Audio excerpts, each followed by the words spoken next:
Hindi ka bagay sa pamilya namin. Sigaw ng tiyahin ni Eros habang binuhusan ng alak si Alyra. Ang babaeng may peklat sa pisngi at nakayukong nakaupo sa gitna ng marangyang handaan. Pangit ka! Wala kang pinag-aralan. Isa kang kahihiyan sa apelido namin. Tumahimik si Eros. Malamig ang hangin. Hanggang bigla niyang tinakpan ng coat si Alyra. Tama na! Malamig niyang sabi. Ang asawa ko lang may karapatang maupo sa tabi ko. Nagulat ang lahat, lalo na si Alyra. Pero sa dilim ng gabing iyon, isang sigaw ng babae ang maririnig mula sa bangin. Alyra? Bago ka pa lang sa channel neto, ibang kwento ni Ate Jane, istorya mo, ikwento ko. Huwag kalimutang pindutin ang notification bell at subscribe button.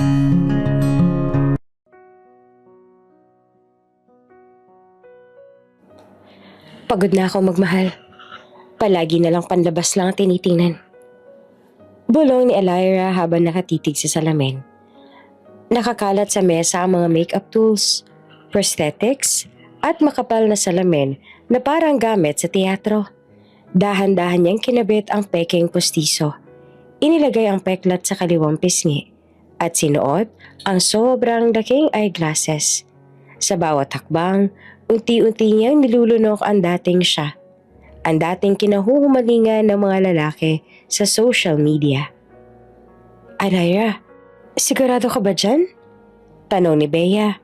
Ang matalik niyang kaibigan habang pinagmamasdan siya. Ngumiti naman si Alyra na may halong kaba. Oo, gusto kong malaman kung may lalaki pa bang mamahalin ako kahit ganito ako. Hindi dahil maganda ako, hindi dahil mayaman ako. Pero grabe ka naman girl, parang pang-prank na yan. Hindi to prank ano, eksperimento to para sa puso ko. Lumipas ang ilang araw, nagbago rin ang paraan ng kilos niya. Mahina, mahiyain, halos hindi makatingin sa kausap. Kahit ang boses niya ay sinadyang gawing mas malambot at mahina. Ang dating kumpiyansang babae, ngayon parang ordinaryong probinsyana na takot mapansin. Isang hapon, tinawag siya ng kanyang ama. Alyra anak, may bisita ako. Si Don Hector, matagal ko ng kaibigan. Gusto ko makilala mo siya at ang apo niyang lalaki. Maganda siguro kung mag-dinner tayo mamayang gabi. Tumangulang siya. Hindi alam ng ama ang plano niyang disguise. At hindi rin niya sinabing siya ang magiging paksa ng isang planong kasunduan. Pagdating ng gabi, suot niya ang simpleng bestida na kulay abong may kwelyo. Parang pang sekretarya. Tahimik siyang naglakad pababa ng hagdan. Halos hindi marinig ang yabag ng kanyang sapatos. Sa ibaba, nandoon si Hector. Nagulat sa kanyang suot. Ang matanda ay matikas pa rin sa edad at katabi niya ang isang lalaki na nakaupo nagdiretso. Suot ang itim na suit. Si Eros. Ang unang tingin niya rito ay parang eksena sa pelikula. Matangos ang ilong, seryoso ang mga mata, at ang presensya niya ay parang malamig na hangin sa taglamig. Pero ang mukha nito ay walang ekspresyon. Tila sinasabing hindi siya interesado. Eros, ito si Alyra. Wika ni Don Hector. Anak ng matalik kong kaibigan.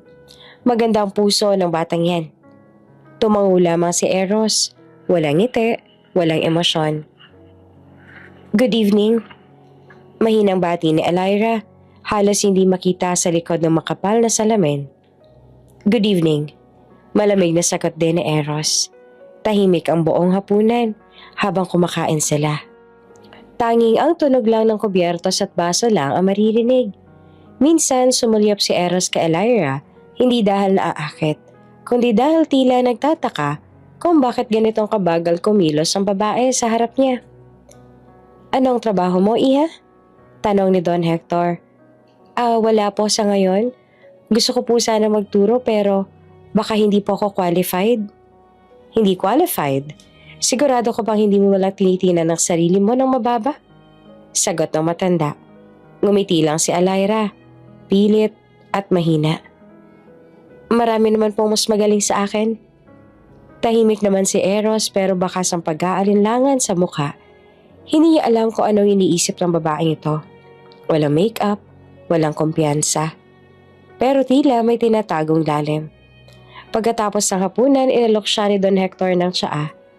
Eros, wika ng matanda. Hindi mo ba nakikita? Ang tahimik, mabait, magalang. Hindi tulad ng mga babaeng palagi nasa cellphone.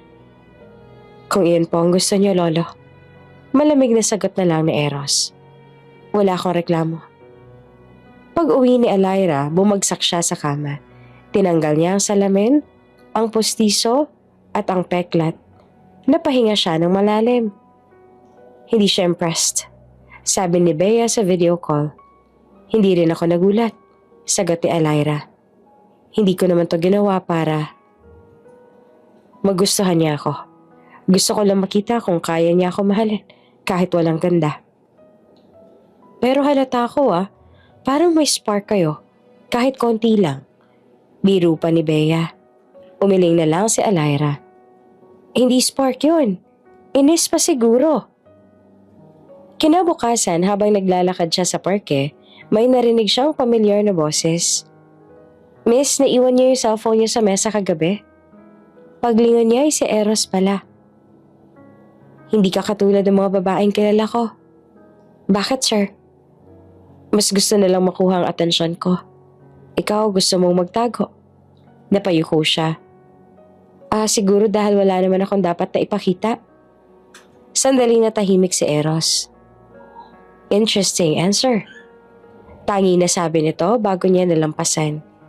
Habang papalayo si Eros, hindi maiwasang mapangiti ni Alaira.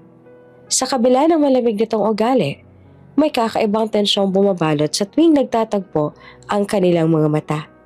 Parang alam ni Eros na may hindi totoo sa kanya. Kinagabihan, tinawagan siya ng ama. Alaira, nagustuhan ka raw ni Don Hector. Gusto niyang ipakasal ka kay Eros. Halos mabitawan niya ang cellphone. Ha? Pa, ang bilis naman. Hindi pa nga kami nagkakakilala. Hindi mo kailangang mag-alala, anak. Mabait ang pamilya nila. At matagal ko ng pangarap na mapagsama ang dalawang pamilya. Matagal siyang tahimik.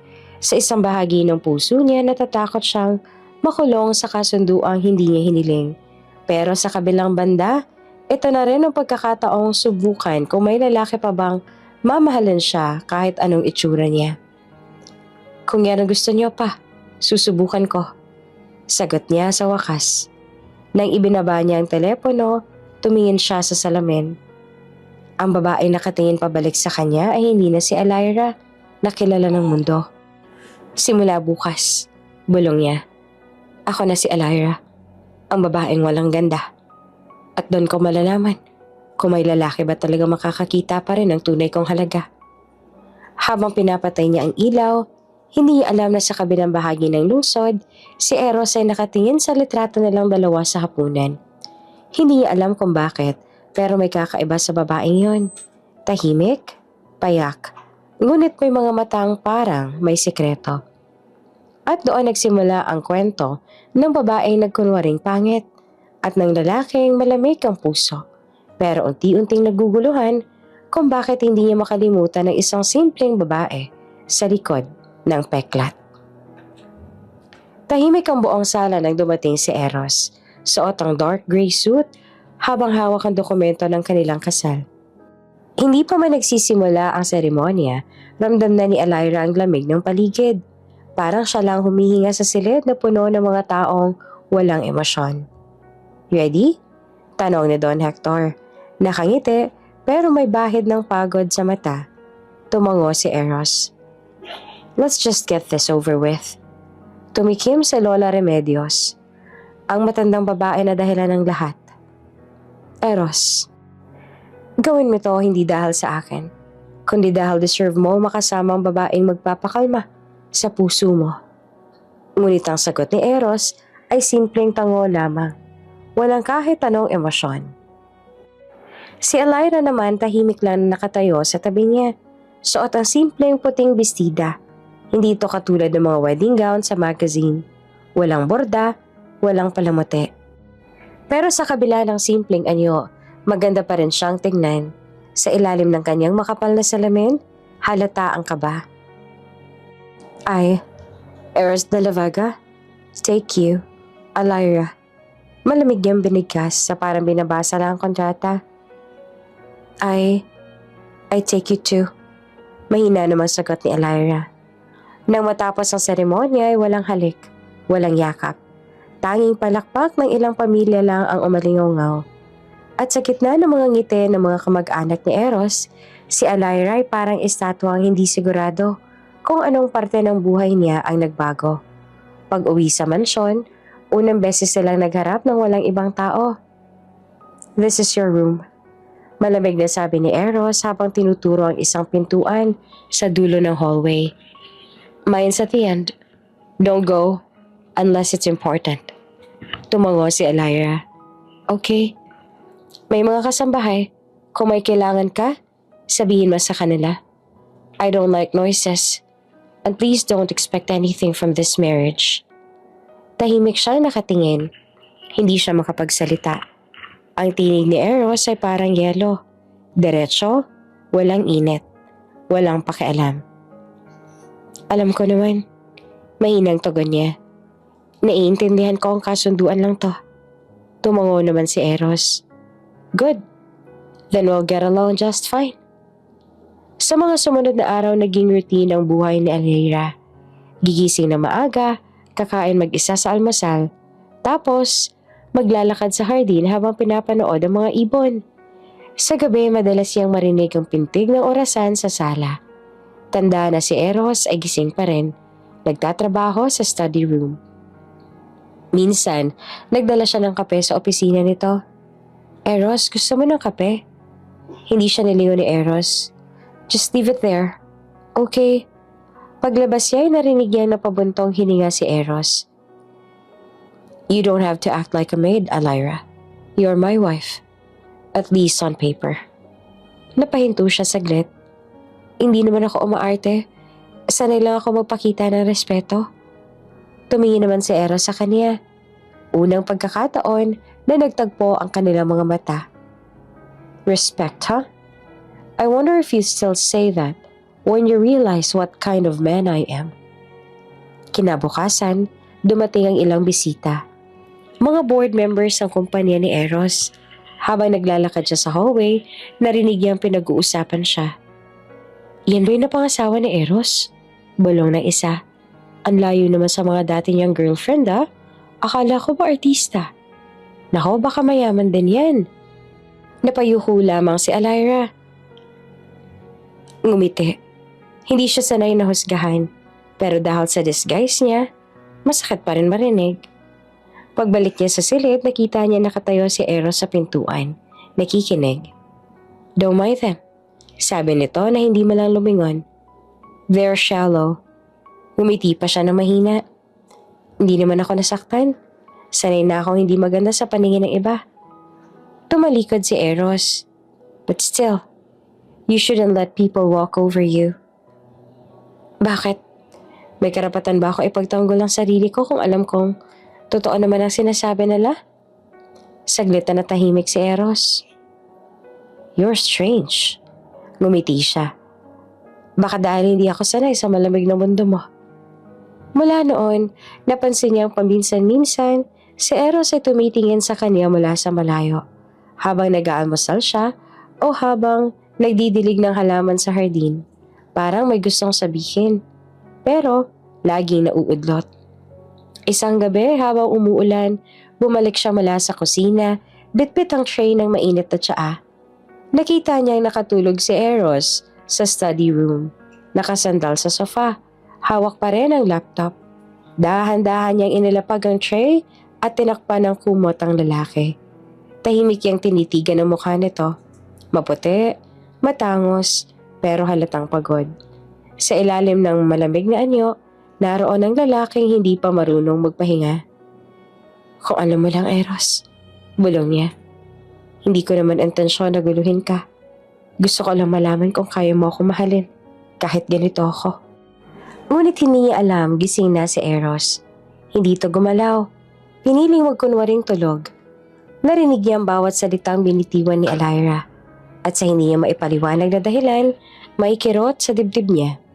Kinabukasan, Mas tahimik si Eros kaysa dati. Pero bago ito umalis, sandali siyang lumapit kay Alyra. "Next time don't stay up late," sabi nito na malamig pa rin ang boses. "Baka magkasakit ka." Ngumiti naman si Alyra. "Akala ko ayaw niyo na ng ingay, pero salamat po." "Hindi to kabaitan," mabilis sa tugon ni Eros.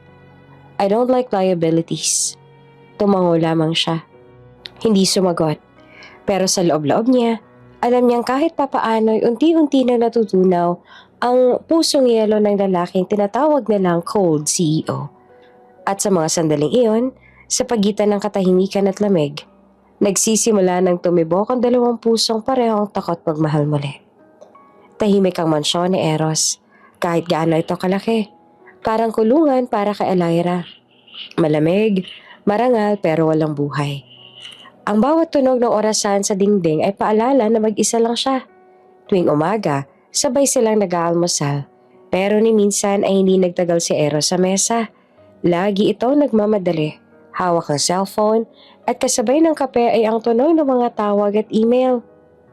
"Good morning," bati ni Alyra na pilit na masigla. "Morning." Maikli namang sagot ni Eros na hindi man lang tumingin. Bago pa niya matapos ang pandesal, naririnig niya nang bumukas ang pinto ng sasakyan. "Eros, aalis ka na?" tanong niya minsan. "May meeting ako," sagot ni Eros. "Don't wait for me." Tumango lamang si Alyra, pero sa loob-loob niya may kurot. Sanay siyang hindi pinapansin, pero iba kapag galing sa asawa. Ginugol niya ang araw sa pag-aayos ng hardin, sa pagtulong sa mga kasambahay, at minsan ay pagluluto ng hapunan, kahit alam niyang hindi ito kakain. "Ma'am, kahit wag niyo na pong ipagluto si Sir," sabi ni Liza, isa sa mga katulong. "Hindi naman po kumakain yun dito." Ngumiti lang si Alyra. "Alam ko, pero baka sakaling umuwi siya. Kahit kaunti, matikman niya." Pagdating ng gabi, madalas ay tulog na ang buong bahay bago pa dumating si Eros. Isang beses habang nagliligpit siya sa kusina, narinig niyang bumukas ang main door. "Gising ka pa?" Malamig na tanong ng lalaki. Oo. Nag-init lang ako ng sopas. Gusto mo?" Umili naman si Eros. "No, thanks. Late na. Go to sleep." "Okay." Habang naglalakad ito paakyat, napansin naman ni Alyra ang bahagyang paglingon niya. Parang gusto magsalita pero pinigilan. Kinabukasan, nagdesisyon si Alyra na gumawa ng simpleng baon para kay Eros. Isang lunchbox na may tinolang manok. Paborito na ng mga empleyado sa opisina. Nilagay niya sa loob ng paper bag at dinala sa kumpanya ni Eros ng palihim. Pagdating niya sa lobby, sinalubong siya ng receptionist. "Ma'am, bawal daw po pumasok ng walang appointment?" "Sabihin mo na lang po, asawa ko ni Mr. De La Vega." Mahina niyang sabi. Halata namang nagulat ang babae. Yes ma'am. Pasensya na po, hindi ko po kasi alam." Habang naglalakad siya papasok ng elevator, ramdam niya ang mga matang nakatingin. Mga empleyado ang nagbubulungan. Yan daw ba yung asawa ni Sir Eros? Naku, parang hindi naman bagay. Baka mayaman din. Pinili niyang huwag makinig. Nang dumating siya sa opisina ni Eros, kumatok siya ng marahan. "Come in." Malamig na tinig. Pagpasok niya, nakita niya ito nakayuko sa laptop. Seryoso. "Ako to," sabi niya na mahina. "Nagdala ako ng lunch." Napatingin si Eros. "You came all the way here for this?" Tumango siya. "Ayokong palaging empty ang tiyan mo." Pinagmasdan siya ni Eros sandali. Pagkatapos ay tumango. "Salamat. Pwede mo nang iwan dyan." Tumalikod siya pero bago makalabas ang pinto, narinig niyang nagsalita si Eros. "You didn't have to, but it smells good." Ngumiti siya ng bahagya bago tuluyang lumabas.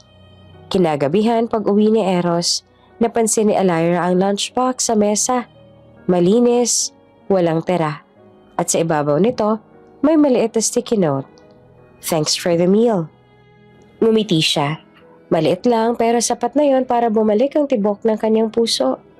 Habang tumatagal, nagiging mas maingat si Alyra sa kanyang disguise.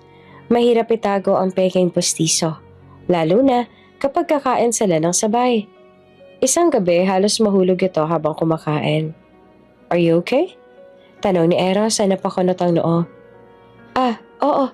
Nadulas lang yung kutsara." Hindi ito naniwala, pero hindi na rin nagtanong.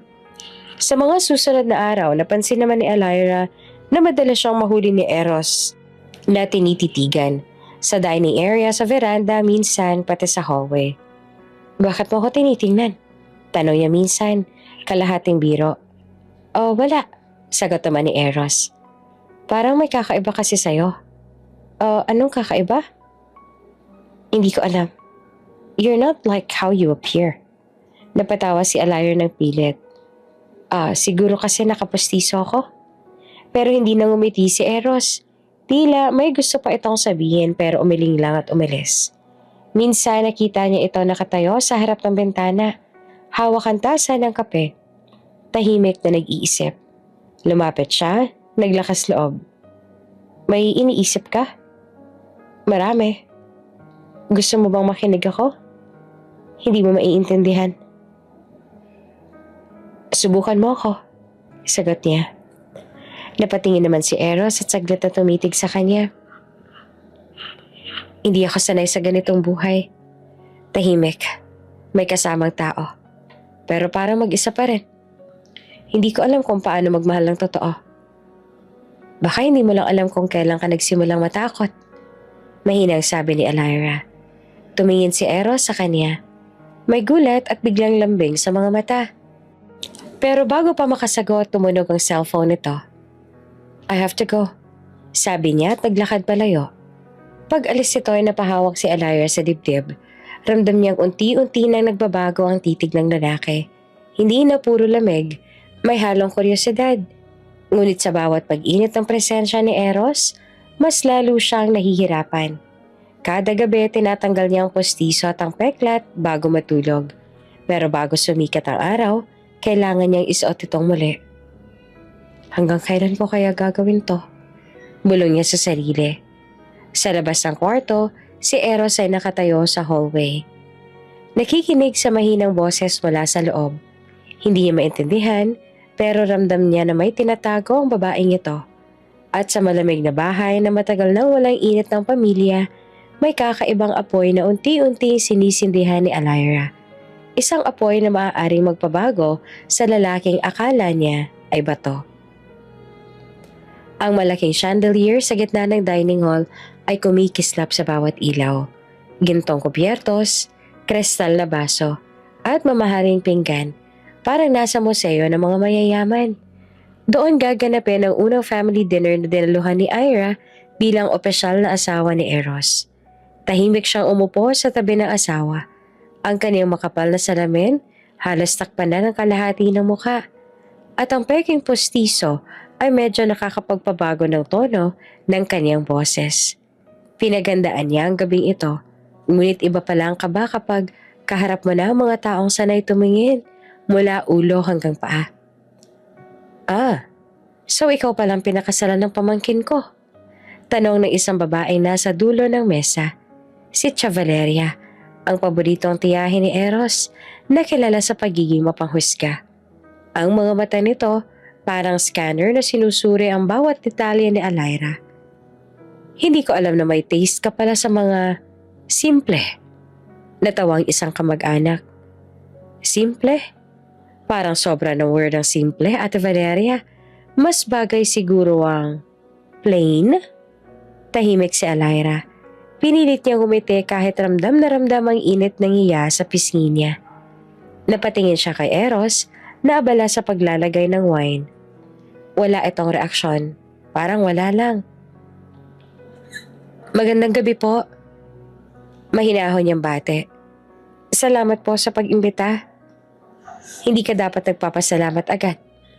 Putol ni Tia Valeria. "Dapat nagpapasalamat ka kasi tinanggap ka namin kahit ganyan ka.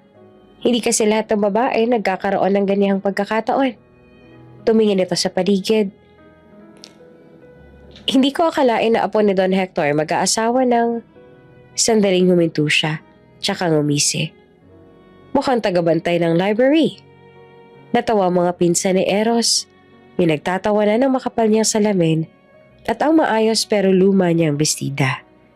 Baka nga naman librarian siya. O di kaya baka nerd na na-stray papasok sa mansyon. Biro pa ng isa. Sa loob ni Elira, may apoy ng dahan-dahang sumisindi. Kung alam niya lang. Kung alam niya lang kung sino talaga ako. Sabi niya sa isip. Ngunit pinili niyang manahimik. Ang usapan ay parang karayom na paulit-ulit tumustusok, ngunit kinakaya niya. Maya-maya, lumapit ang butler para maghatid ng main course. Habang binubuhos ang red wine sa baso ni Eros, nadulas ang kamay ng batang waiter at natapon ang kaunting alak sa tablecloth. Tumilamsik pa sa manggas si Tia Valeria. "Oh my God!" sigaw ng tiyahin. "Tingnan mo to. Eros, bakit pa puro walang klas sa mga tao sa paligid mo ngayon? Una ang asawa mo, tapos eto?" Ngunit bago pa matapos ang pangungusap, biglang tumayo si Eros. Tahimik, lahat ay napatigil. Ang malamig na boses ni Eros ay pumuno sa buong silid niya. "Tia," isang salita lang pero may bigat ng utos. Tumingin siya kay Elira at kay Valeria. "Asawa ko siya. At kung may problema kayo, ako ang kausapin ninyo." Tahimik ang buong mesa. Ang mga pinsan na kanina pa'y nagbubulungan ay napayuko. Si Tia Valeria naman, parang nabato. Hindi na makapagsalita agad. Ako'y nagsasabi lang naman ang totoo, Eros." "Ang totoo." Putol ni Eros sa malamig ang tono. Hindi kailangang bastusin ng isang tao para lang iparamdam kung sino ang mas mataas. Kinuha niya ang napkin, marahang pinunasan ng kamay ni Elira, tsaka naupo ulit. "Let's eat." Tahimik naman ang mga sumunod na minuto. Wala nang kumibo. Tanging tunog ng kubyertos at parahang musika sa background ang naririnig. Si Elira, hindi siya makapaniwala sa nangyari. Hindi man ito ngumiti. Alam niyang naramdaman niya ang una niyang tunay na proteksyon mula kay Eros. Ang lalaking halos hindi niya tiningnan sa bahay. Ngayong gabi, pinagtanggol siya.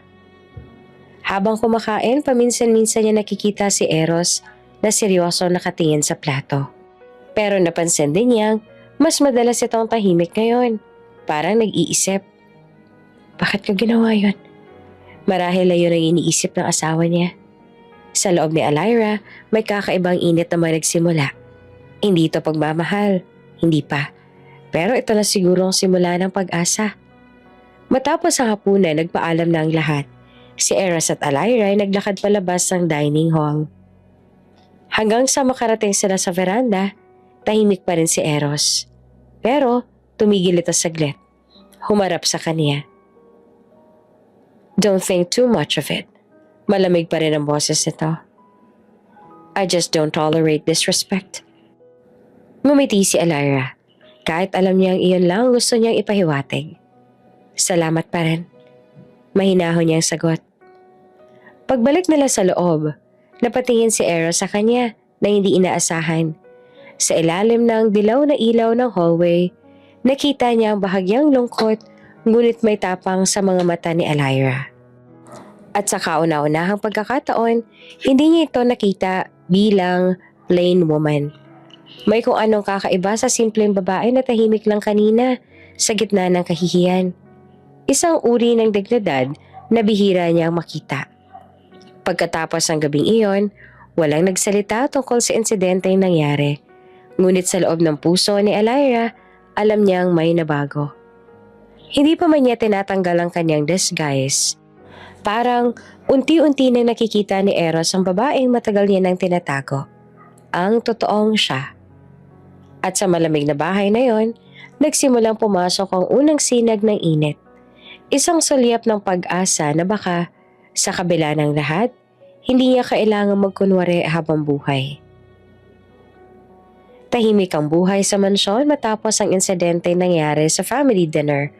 Akala ni Elira, pagkatapos ng gabing iyon, ay lalayo na si Eros sa kanya. Pero nagkamali siya. Mula noon ay tila may kakaibang pagbabago sa kilos ng asawa niya.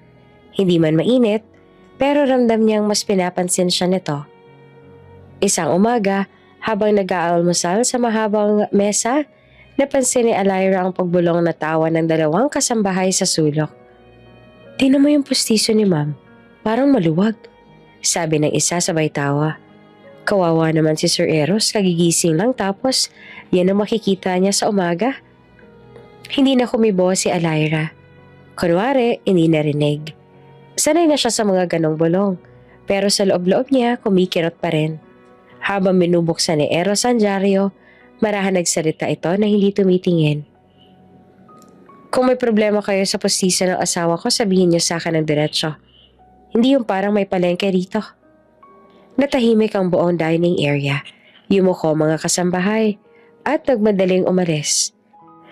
Napatingin si Alyra kay Eros, pero agad itong binalik ang tingin sa dyaryo. Parang walang nangyari. Tahimik siyang ngumiti.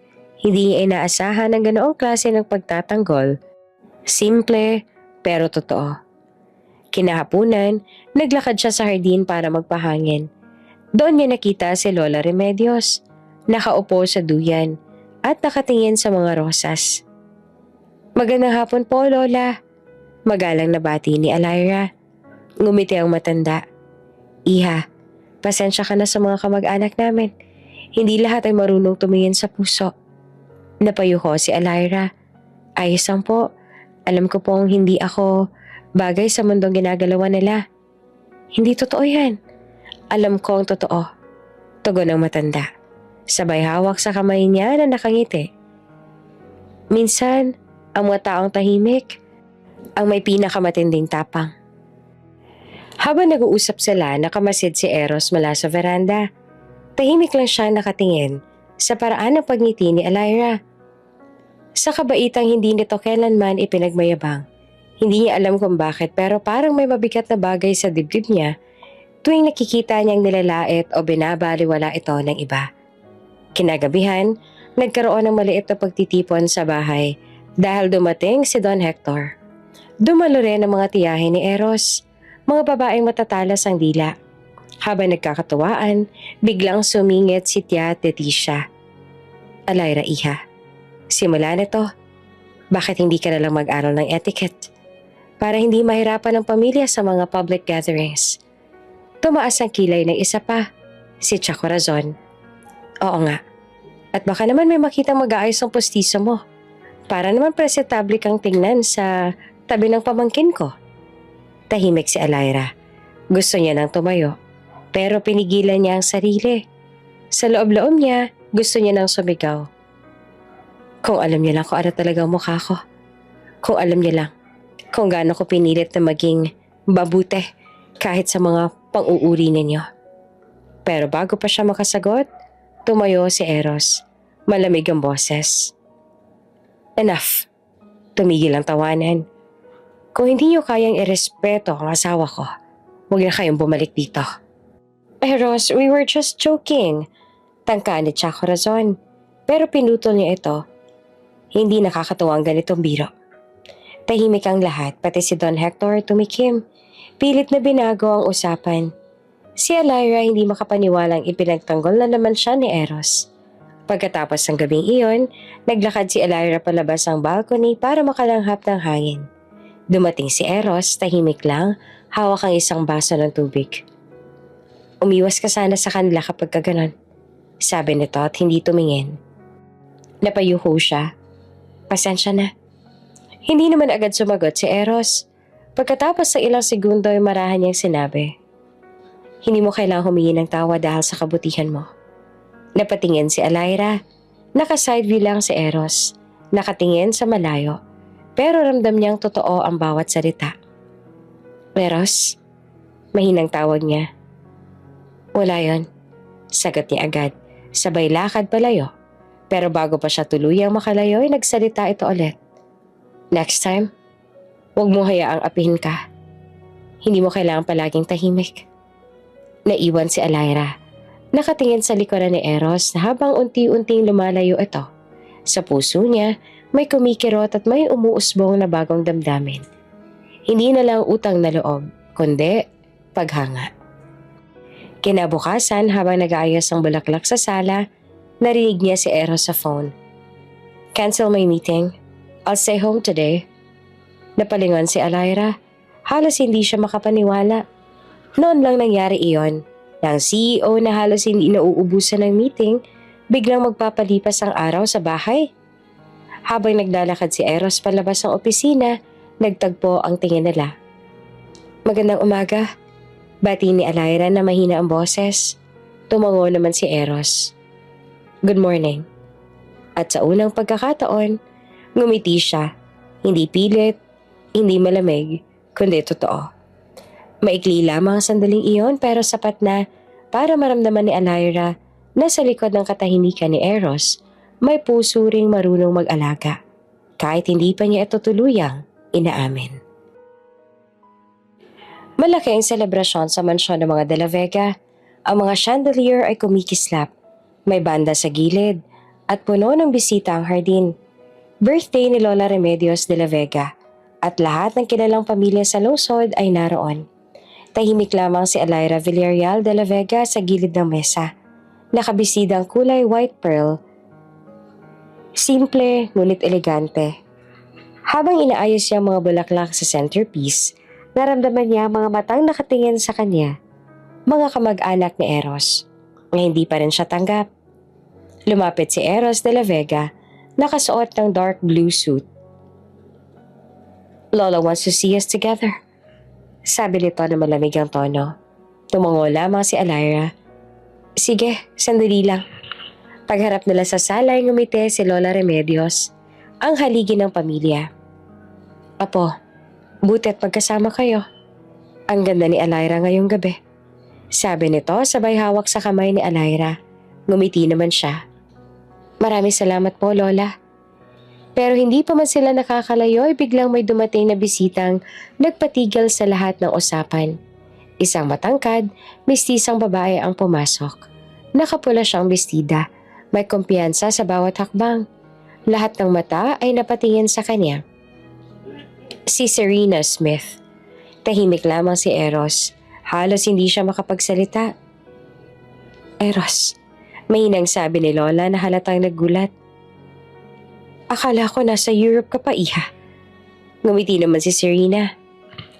"I came back for you, Lola. I couldn't miss your birthday." Nilapitan ni Serena si Eros at ngumiti. "It's been a while." "Serena," malamig na sagot ni Eros. "Welcome back." Napalingon naman si Serena kay Alyra. Tiningnan siya nito mula ulo hanggang paa. "So, eto pala na pangasawa mo." Mahining ngumiti si Alyra. "Magandang gabi." Ngunit saglit lang ang titig ni Serena bago siya ngumisi. "She's different." Narinig ni Alyra ang mahihinang bulungan sa paligid. Different, simple, not his type. Habang tumatagal ang gabi, ramdam ni Alyra ang tensyon. Si Serena tila sinadya talagang iparamdam sa lahat ang presensya niya. Sa bawat kwento, siya ang bida. Sa bawat tawa, siya ang sentro. At sa bawat sulyap, naroon ang malamig na tingin kay Alyra. Lumapit si Serena sa grupo ni Nacha Leticia at Corazon. "You know, I was really surprised when I heard Eros got married," sabi niya sabay tawa. "I mean, I thought he never believed in rushed commitments. Maybe the family had something to do with it?" Nagbulong na ng mga tiyahin sabay sabing, "Well, you know how things go when inheritance is involved." Ngumiti naman si Serena na kunwari inosente. "Oh, I didn't mean anything. Just saying, ang bilis kasi ng kasal, right?" Narinig naman niyo ni Alyra habang papalapit. Ramdam niyang namumuo ang luha sa kanyang mga mata pero pinigilan niya ang sarili. "Hindi ngayon. Hindi ko papakita sa kanila na nasaktan ako." Nang matapos ang hapunan, nagkaroon ng maliit na program. Lumapit si Serena kay Lola Remedios, dala ang mikropono. "Lola, I'd like to dedicate a song for you," sabi nito sabay kindat kay Eros. "This one's for old memories." Tahimik lang si Alyra sa gilid. nakaupo habang pinapanood si Serena na umaawit. Ang mga mata ni Serena ay tuwirang nakatitig kay Eros, na halata namang naiilang pero nananatiling kalmado. Sa bawat linya ng kanta, ramdam ni Alyra ang pang-uuyam. Parang sinasabi ni Serena sa lahat na siya ang tunay na babaeng para kay Eros. Pagkatapos ng kanta, lumapit si Serena sa kanya. "Hi, Alyra," sabi nito na pilit pangiti. "You don't mind me singing that, do you?" "Alam mo naman, old song namin ni Eros yon." Ngumiti si Alyra, mahina pero matatag. "Wala naman akong problema. Magandang boses mo." "Oh, thank you." Sabay tawa pa ni Serena. "You're so humble. No wonder Eros married you. Maybe he needed a little peace after all the pressure." Habang palabas na sila ng hall, lumapit si Eros kay Serena. "Wala kang karapatang bastusin siya," mariing sabi nito. Ngumiti naman si Serena. "Relax, Eros. I'm just saying hi. Besides, people talk. You can't control what they think. Then don't give them something to talk about." Malamig ang sagot bago tuluyang umalis. Tahimik lamang si Alyra habang naglalakad silang dalawa palabas ng hall. "Okay ka lang?" tanong ni Eros. Ngumiti siya kahit may bigat sa dibdib. "Oo, sanay na ako sa tingin ng mga tao." Pero sa loob-loob niya ay durog ang kanyang puso. Pag uwi nila ng mansyon, umakyat agad si Eros sa silid niya. Si Alyra naman ay naiwan sa veranda. Tahimik na pinagmamasdan ng ilaw ng lungsod. Narinig niya sa malayo ang mga bulong ng mga bisitang umalis. Ginamit lang daw siya ng pamilya Villarreal para sa koneksyon. Sayang naman si Eros. From Serena Smith to her? Pinisil ni Alyra ang dibdib niya. Pinilit at pinipigilan ng pagluha. "Hindi ka sila hahayaang siraan tayo." Bulong niya sa sarili. "Kahit masakit, kakayanin ko." At sa silid sa itaas, tahimik si Eros. Hawak ang isang lumang larawan nila ni Serena. Sandali niya itong tiningnan bago itinapon sa drawer. "Past is past," bulong niya. "Pero bakit nagsisimula na naman ako magalit? Hindi sa kanya, kundi sa sarili ko." Mainit ang sikat ng araw na dumating sina Eros de la Vega at Alyra Villarreal de la Vega sa beach resort kung saan gaganapin ang weekend team building ng kumpanya. Bihira kasing isama ni Eros ang kanyang asawa sa mga ganitong okasyon, kaya't medyo kinakabahan si Alyra. "Sigurado ka bang gusto mo ako sumama?" tanong ni Alyra habang binubuksan ang pinto ng sasakyan. "Pwede naman dito lang ako sa bahay." Ngumiti si Eros. "Ayos lang. Hindi naman palaging may ganito, tsaka gusto rin ni Lola Remedios na laging maging visible ka sa mga event." Tumango si Alyra. Tipid ang ngiti. "Enjoy ka lang," bulong niya sa sarili. Pagpasok nila sa resort, sinalubong agad sila ng mga empleyado. May ilan pang nakatingin kay Alyra. Hindi dahil sa ganda niya, kundi dahil sa kakaibang simplicity ng kanyang itsura. Nakasuot siya ng simpleng floral dress, nakasandals lang, at may suot na makapal na salamin. Hindi siya halatang asawa ng isang CEO, pero si Eros tila walang pakialam sa mga tingin. Palaging mahinahon, palaging composed. Sa registration area may isang pamilyar na tinig na pumukaw sa paligid. Well, well, look who decided to show up." Napalingon si Eros. Sa tabi ng coconut tree nakatayo si Serena Smith. Naka-white beach outfit at naka-dark shades. Naka-cross pa ang mga braso. May kumpiyansa sa tintig. "Serena?" Halos hindi makapaniwala si Eros. "Anong ginagawa mo rito?" Ngumiti ito na mapanukso. "I was invited by Mr. Alonzo from marketing. Remember him? We worked together before." Tumango si Eros. Halatang inis. "You shouldn't be here." "Relax, Eros. I'm just here to network. Besides," ngumisi siya, "I heard your wife will be here too, so I'm curious." Sa di kalayuan napansin naman ni Alyra ang eksenang iyon. Pinilit niyang umiti at lumapit, pero ramdam niya ang tensyon. "Hi," magiliw niyang bate. Tiningnan siya ni Serena mula ulo hanggang paa. Oh, I know, the famous Mrs. De La Vega. Napangiti ito na may bahid na pangiinsulto. You look simple. Ngumiti lamang si Alira, pilit na hindi nagpapapekto. Salamat. Lumipas sa mga oras sa unang activity, nagsimula ng maglaro at mag-grouping ang lahat. Si Eros ay laging abala sa pakikipag-usap sa management heads, habang si Alira naman ay nakikihalubilo sa ilang mga empleyado. Gusto niyang makilala sila, makibagay at maging bahagi ng mundo ng kanyang asawa. Ngunit habang abala siya sa pag-aayos ng mga papel sa table, lumapit si Serena sa juice station. Tahimik, maingat. Taste test lang. Bulong niya habang nilalabas ang maliit na bote ng sleeping pills mula sa kanyang bag. Nilagyan niya ng 2 peraso ng baso ng juice na may pangalan ni Alira. Mabilis ito natunaw. Walang bakas. Let's see how strong your image of a perfect wife really is. Pagbalik ni Alira, abala pa rin siya sa pakikipag-usap sa HR head. Kinuha niya ang juice na may nakalagay na pangalan niya at uminom ng ilang lagok. Masarap pala tong mango juice nila, sabi niya na nakangiti. Ngumiti si Serena mula sa malayo. Kunwari walang alam. Refreshing, right? Ilang minuto pa nagsimula ng umikot ang paningin ni Alira.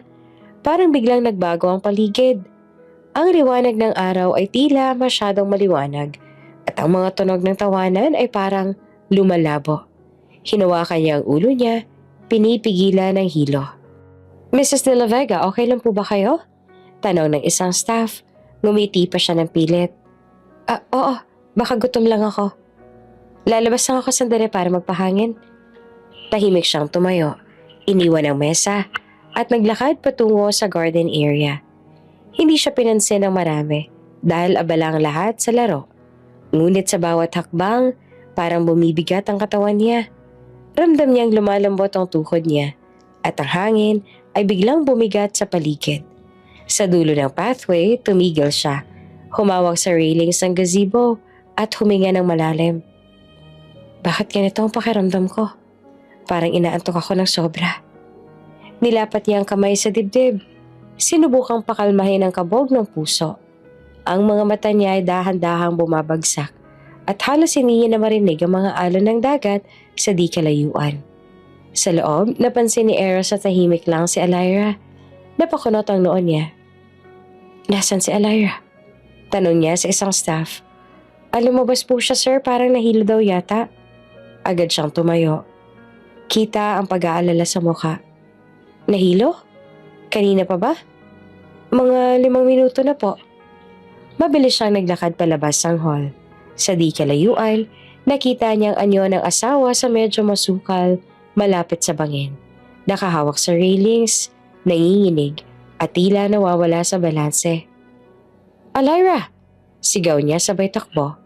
Pero bago pa man siya tuluyang makalapit, napakapit na si Alira sa ulo niya, napaupo sa sahig at halos matumba. Eros! Mahina ang boses ni Alira habang nakasandal sa railing ng cliff. Umikot ang paningin niya, tila nagdidilim ang paligid. Malamig ang hangin ng bundok ngunit parang nag-aapoy ang katawan niya sa init ng lagnat. Alira! Sigaw ni Eros mula sa kabila. Hawak pa ang cellphone habang nakikipag-usap sa staff. Wait, don't move! I'll come there!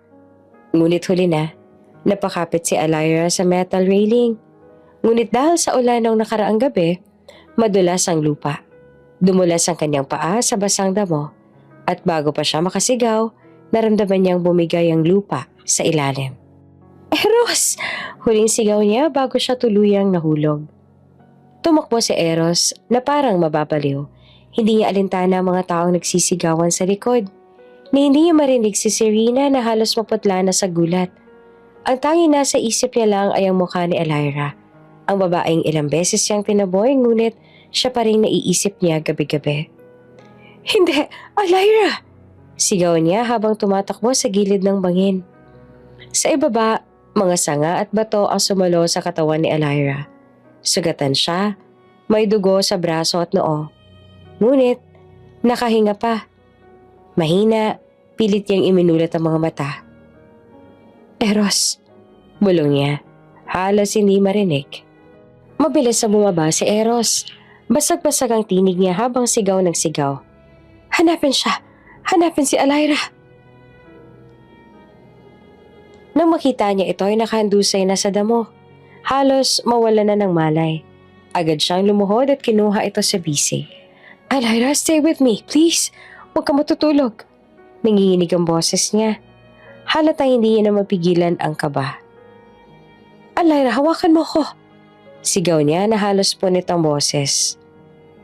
Naaalala niya ang mga pagkakataong tahimik lamang si Alyra.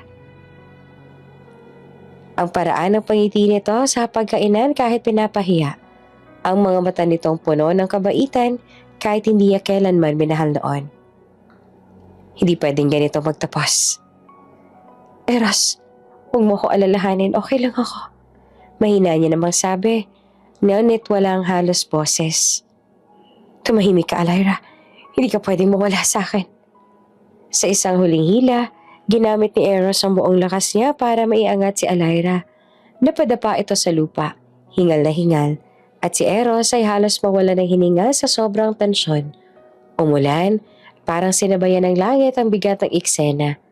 Dahan-dahan niyang niyakap si Alyra, hinaplos ang mukha nito.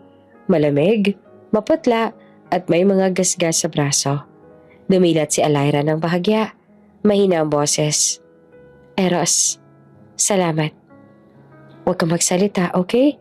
Ligtas ka na. Nanginig ang tinig niya. Ramdam ang takot na baka mawala ito anumang oras. Ngunit sa sandaling iyon, tuluyan ang pumikit si Alyra. Nawala ng malay sa bisig ni Eros. Hey Alyra, gising! Sigaw niya na nanginginig ang kamay habang niyuyugyug ito. Lumapit ang ilang staff na narinig ang sigaw. Sir Eros, ano ang nangyari? Tumawag kayo ng tulong, bilisan niyo! Habang bumubuhos ang ulan, yakap ni Eros ang basang katawan ni Alyra. Nakaluhod sa putik, hindi alintana ang lamig o ang mga taong nakapaligid. Tahimik siyang tumingin sa langit. At ang unang pagkakataon nakita ng empleyado ang Eros de la Vega na hindi CEO, hindi malamig, kundi isang lalaking durog ang puso. Please, huwag mo kong iwan, Alyra. Habang patuloy ang ulan, bumuhos din ang luha niya. Isang tagpong hindi niya kailanman naisip na mararanasan. Sa bisig niya, naroon ang babaeng dati tinatanggap lang niya sa pangalan. Pero ngayon, ay parang naging dahilan ng bawat tibok ng puso niya. At sa huling eksena ng gabing iyon, si Eros ay basang-basa. Yakap si Alyra habang sa likuran ay kumikis na pa mga ilaw ng resort at dumadagundong ang kulog. Isang malamig na gabi na magbabago sa lahat ng susunod na lang araw. Basa pa rin ang paligid ng buhati ni Eros de la Vega si Alyra mula sa gilid ng bangin. Tumigil na ang ulan, ngunit nananatiling mabigat ang ulap sa langit. Parang sinasalamin ng bigat ang nararamdaman niya sa dibdib. Alyra, kapit lang. Mahinang sabi niya habang binabagtas ang madamong daan. Ang mga hakbang niya ay marahang nanginginig. Sa bawat segundo, pakiramdam niya ay unti-unting lumalayo ang hininga nito. Sir, tumawag na kami ng ambulansya. Sigaw na isa sa mga staff sa di kalayuan. Bilisan ninyo! Halos pasigaw na ring tugon ni Eros habang tuloy-tuloy sa paglalakad. Yakap-yakap ang walang malay na si Alyra. Basa na ang kanyang coat at putik na ang sapatos. Ngunit wala siyang pakialam. Ang tanging nasa isip niya ay mailigtas siya. Huminga lang ulit siya. Habang binubuhat niya ito ay napansin niyang may bahagyang pagkapunit ang blouse si Alyra sa gilid. Sinubukan niyang ayusin iyon upang hindi siya lamigin. Ngunit napahinto siya nang may makita. Sa ilalim ng manipis na tela, lumitaw ang isang tato ng pulang liryo. Malinaw, makintab pa. Kahit natatabunan na ng ulan, napatigil si Eros. Parang biglang huminto ang mundo. Hindi, imposible to. Bulong niya sa sarili habang nakatitig sa markang iyon. Naalala niya isang gabi, ilang taon na nakalipas sa isang private beach sa Batangas. Nandoon siya para takasan ng lahat. Ang trabaho, ang pressure ng pamilya, ang mga taong gusto lang siyang kontrolin. Sa gabing iyon, nakilala niya ang isang babae. Magandang sopestikada pero simple. May misteryo sa ngiti. Hindi niya alam ang pangalan. Ngunit hindi niya nakalimutan ang pulang liryo na nakaukit sa tagiliran nito. Ito yung tattoo niya. Bulong ni Eros na halos hindi makapaniwala. Ang mga alaala ay bumalik na parang pelikulang tumatakbo sa isip niya. Ang tawa ng babae, ang tunog ng alon, ang init ng apoy sa bonfire, at ang huling halik na hindi niya kailanman inasahan na magiging alaala na lang. Babalik ako kapag kaya mo na magmahal ng totoo. Iyon ang mga salitang binitawan ng babae bago ito umalis noong gabing iyon. At ngayon, ang babaeng buhat-buhat niya, ang babaeng akala niya estranghero ay may parehong marka. Imposible. Mariin niyang bulong. Ikaw ba yung babae sa beach, Alyra? Hindi siya makapaniwala. Ang asawa niyang iniisip niyang pinakasalan lang dahil sa kasunduan ng pamilya ay siya palang babaeng minsang tumatak sa puso niya bago pa man niya siya nakilala bilang si Alyra Villarreal. Dahan-dahan niyang hinaplos ang buhok nito. Nanginginig pa rin ang kamay niya. Kung ikaw nga yun, bakit hindi mo sinabi? Tahimik, wala siyang narinig kundi ang mahinang hinga lang ni Alyra at ang mga patak ng ulan na muling nagsisimulang bumuhos. Lumapit ang isa sa mga staff na nagbitbit ng kumot. Sir, eto po, takpan niyo muna siya. Kinuha niya iyon at maingat na binalot si Alyra. Ngunit hindi pa rin maiwasang sumulyap sa tattoo. Parang pinipilit niyang alalahanin kung totoo ba ang nakikita niya. Ilang sandali pa, dumating ang sasakyan ng kumpanya upang dalhin sila sa pinakamalapit na medic station. Ngunit bago pa siya sumakay, muling tumingin si Eros sa dagat sa ibaba ng cliff kung saan unang nagkita ang tadhana nila noon. Hindi ko alam kung laro ba ito, o kapalaran, o parusa. Mahina niyang sabi na halos pabulong. Pero kung ikaw nga yung babae sa gabi yun, bakit sa ganitong paraan pa tayo muli nagtagpo? Habang tinutulungan siyang isakay ni Alyra, patuloy pa rin sa pag-iisip si Eros. Naaalala niya kung gaano niya hinanap ang babaeng yun noon. Ang mga gabi ng paghihintay. Ang mga tanong sa sarili kung totoo ba ang lahat o panaginip lang. At ngayon, heto na siya. Hawak ang katawan ng babaeng minsang nag-iwan sa kanya ng marka sa puso. Isang marka ng pulang liryo. Dumikit ang noon niya sa noon ni Alyra. Isang saglit na puno ng emosyon. Alyra, kung ikaw ngayon, bakit mo pinili ang katahimikan? Bakit mo piniling itago ang totoo? Walang sagot. Tanging katahimikan lang ng gabi ang huni ng hangin at ang pag-ikot ng sirena ng paparating na ambulansya ang maririnig. Sa loob ng sasakyan, habang papunta sa lungsod, marahang hinawakan ni Eros ang kamay ni Alyra. Buhay ka pa, mahinang sabi niya.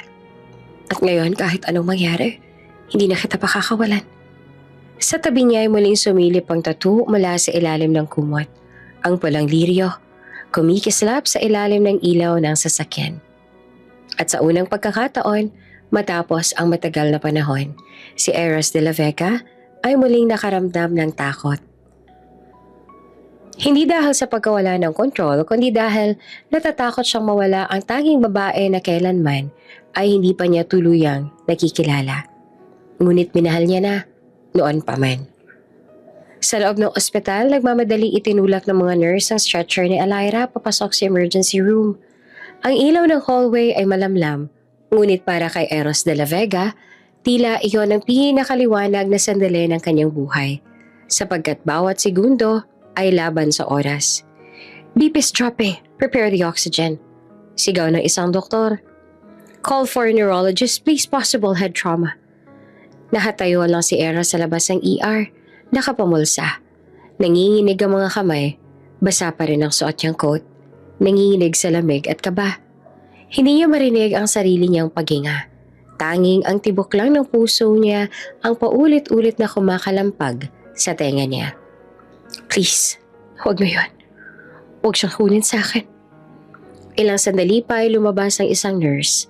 Sir, kailangan po namin tanggalan ng mga prosthetics at makeup niya para linisin ng maayos ang mga sugat.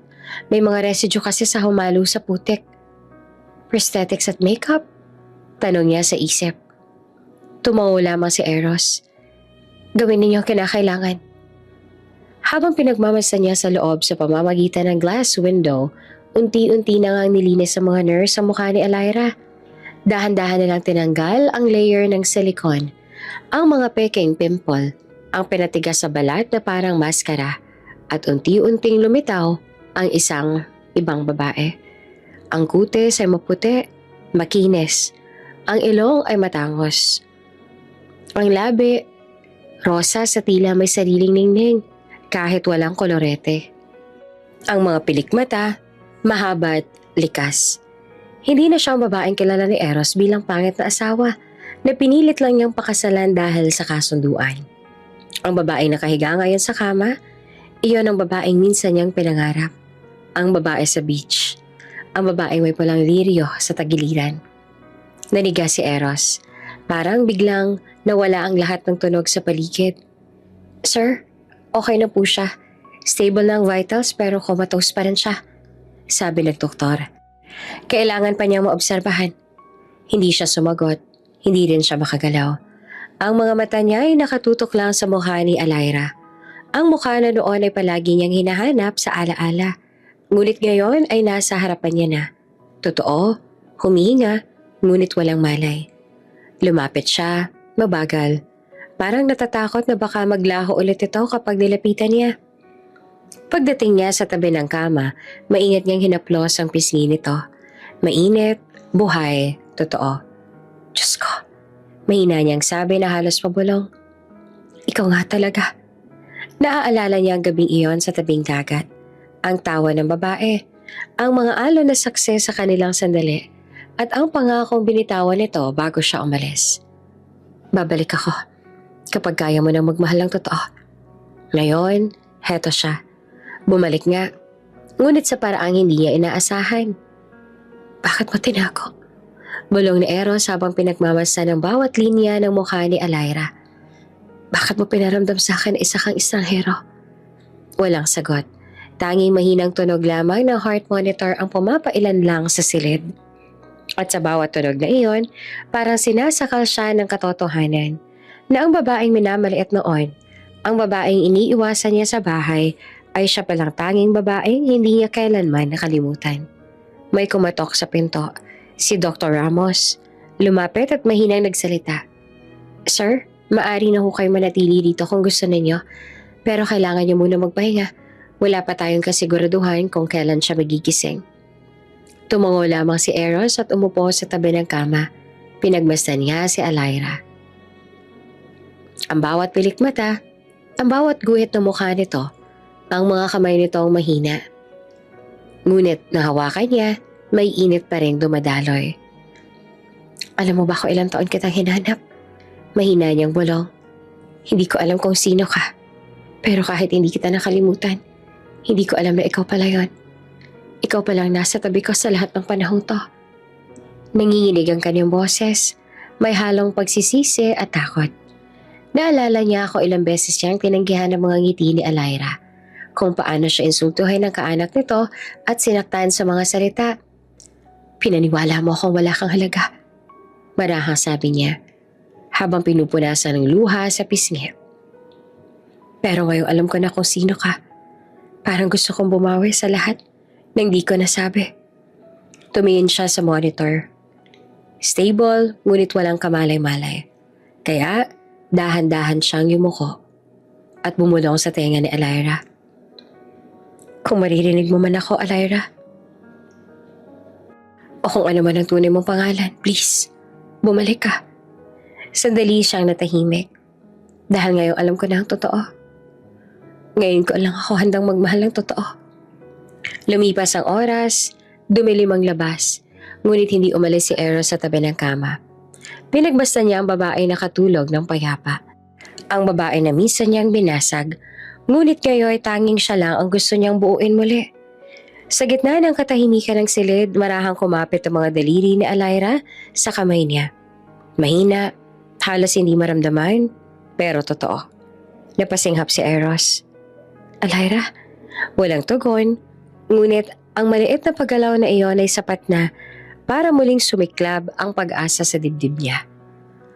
At sa gabing iyon, habang tahimik ang buong ospital, marahan namang umiti si Eros sa gitna ng pagod, luha at pagsisisi.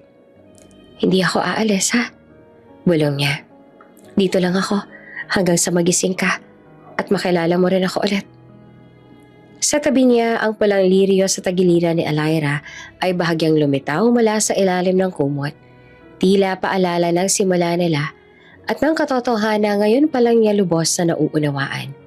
Ang babaeng tinanggihan niya noon, siya rin pala ang tanging babaeng matagal niya nang hinintay.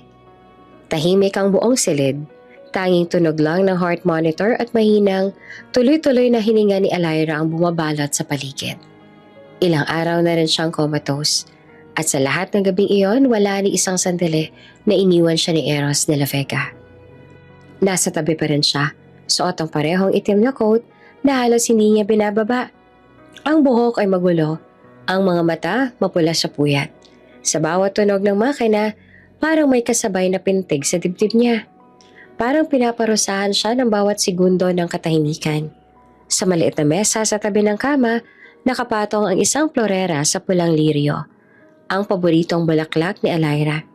Araw-araw itong pinapalitan ni Eros ng bago. Sabi mo dati sa resort, ang lirio raw, simbolo ng pagbangon. Kaya bumangon ka na riyan, Alayra. Binuksan niya ang isang lumang libro. Ang The Little Prince. Paborito mo to, diba? Mahina niyang sabi habang binabasa ng malumanay ang mga pahina. Sabi ng prinsipe, it is only with a heart that one can see rightly. What is essential is invisible to the eye. Napangiti siya ng mapait. Hindi ko nakita noon. Nabulag ako sa galit, sa pride. Pero ngayon kitang-kita ko na. Ikaw lang ang mahalaga. Lumapit siya sa kama.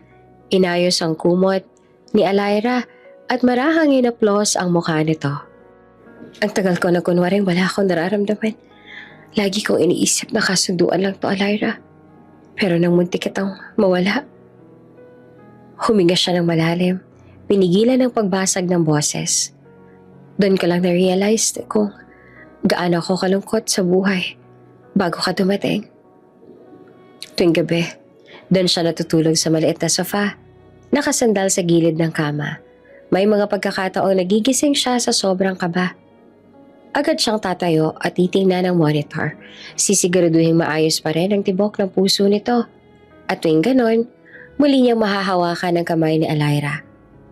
Kung maririnig mo ko, bulong niya, kising ka na please.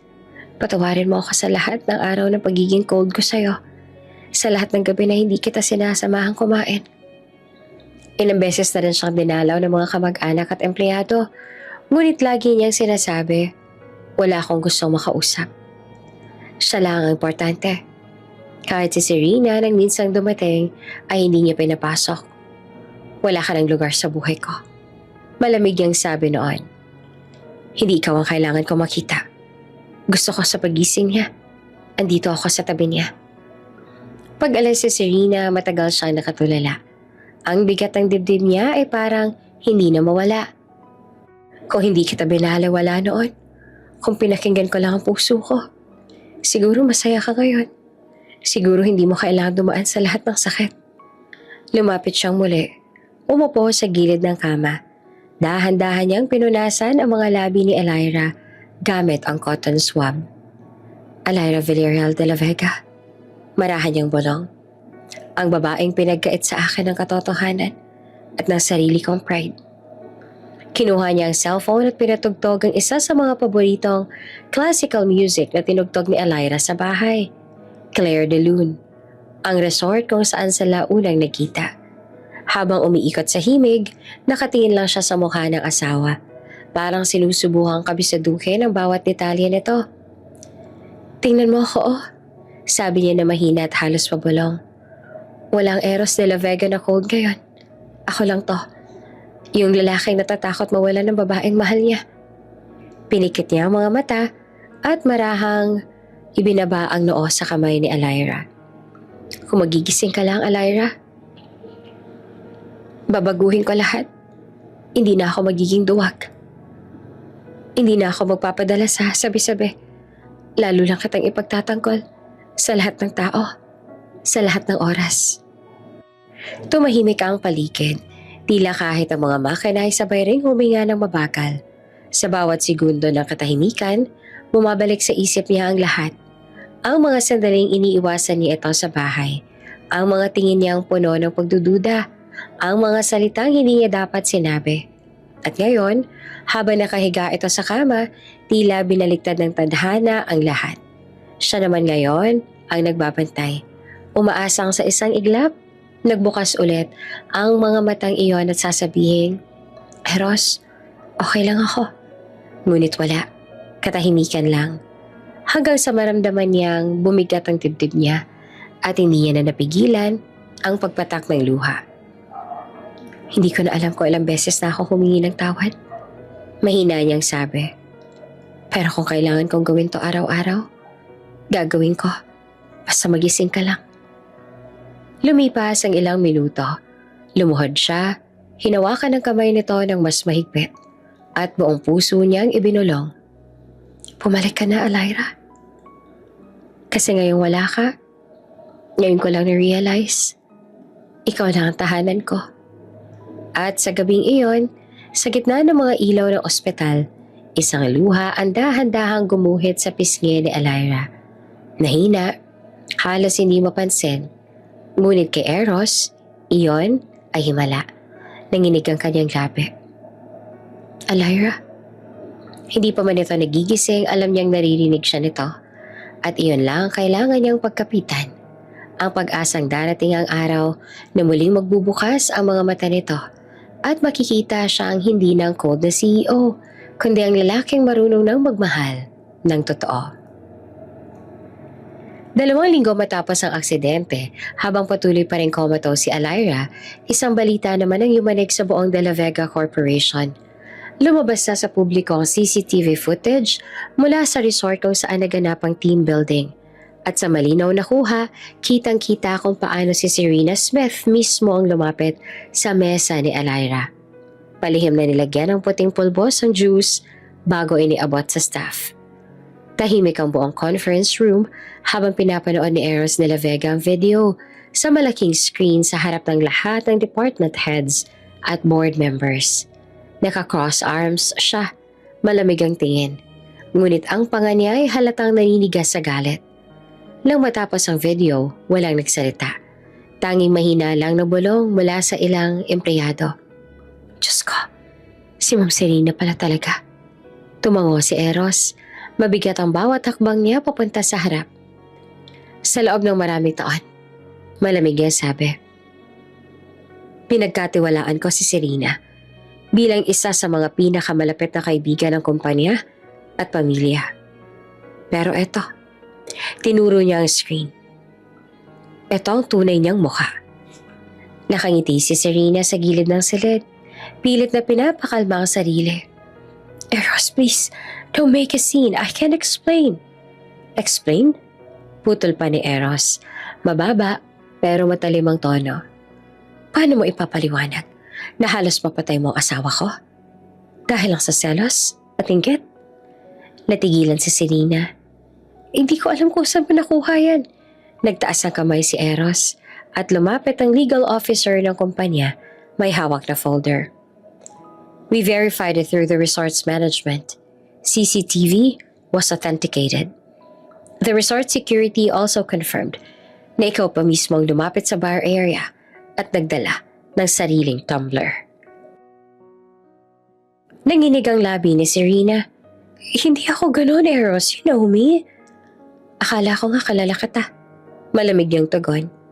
Pero ang hindi ko alam, kaya mo palang manakit ng walang kalaban-laban. Tumalikod siya, humarap sa board. Effective immediately, Serena Smith is terminated from her position as Senior Executive Director. She will be facing attempted homicide charges. Eros, please! Halos sigaw na ni Serena. Mahal kita! Ginawa ko lang yun dahil ayoko maagaw ka ng babae yun. Impostor siya. Ngumisi si Eros. Mapait, walang emosyon. Ang tinatawag mong impostor?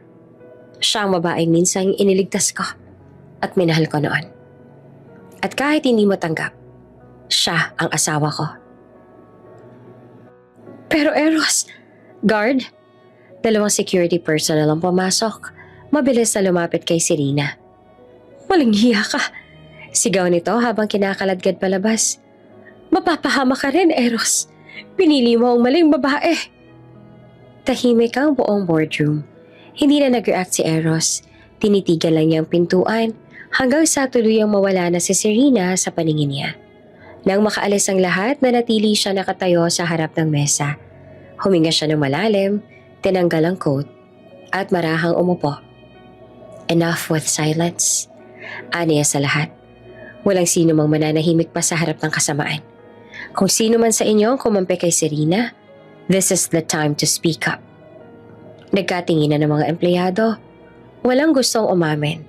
Hanggang sa tumayo si Tita Minerva, ang tiyahe ni Eros na dati ring umaway kay Alaira. Eros, alam naming mali siya.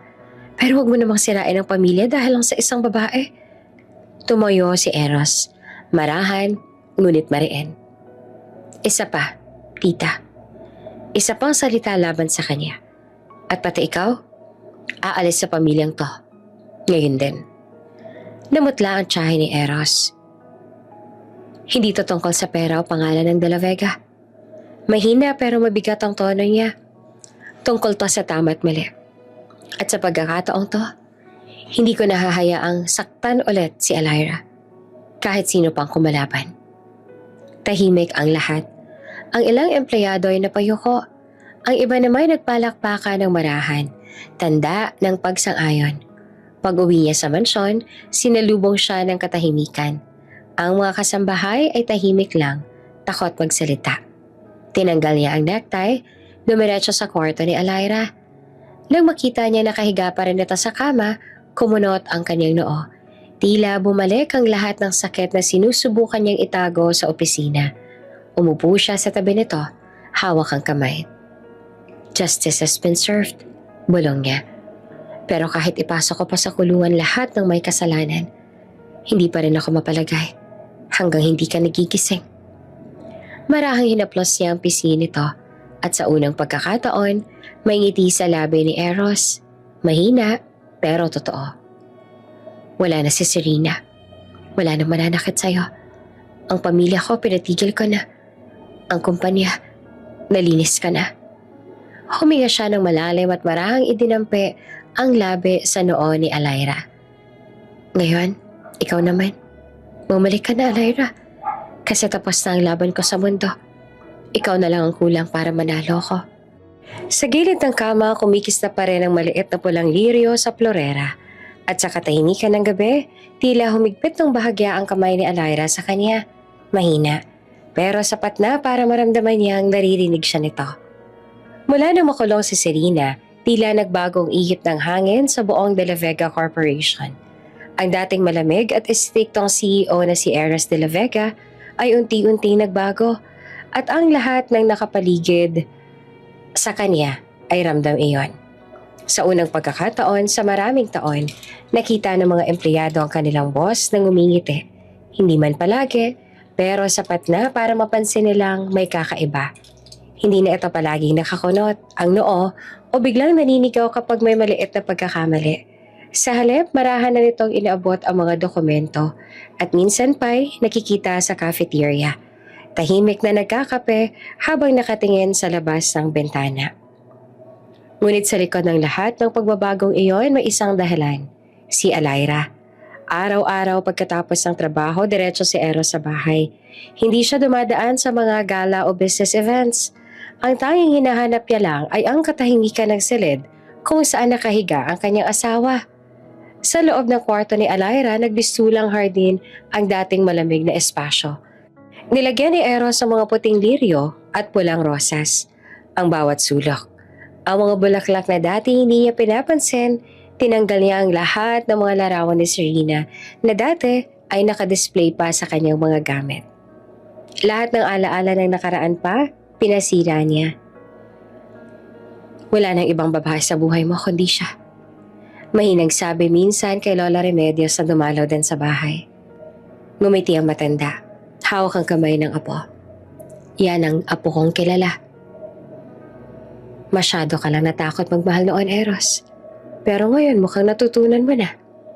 Tumingin si Eros sa tulog na si Alayra. Hindi ko alam kung paano ko siya babayaran sa lahat ng sakit na naidulot ko. Aniya. Pero kung pagbibigyan pa ako makita siyang nakangiti ulit, siguro doon ko masasabing nakabawi ako. Habang lumilipas ang mga araw, naging mas magaan ang aura ni Eros. Ang mga empleyado minsan ay nagbibiruan na. Grabe, si Sir Eros naman yata ang may tinatago.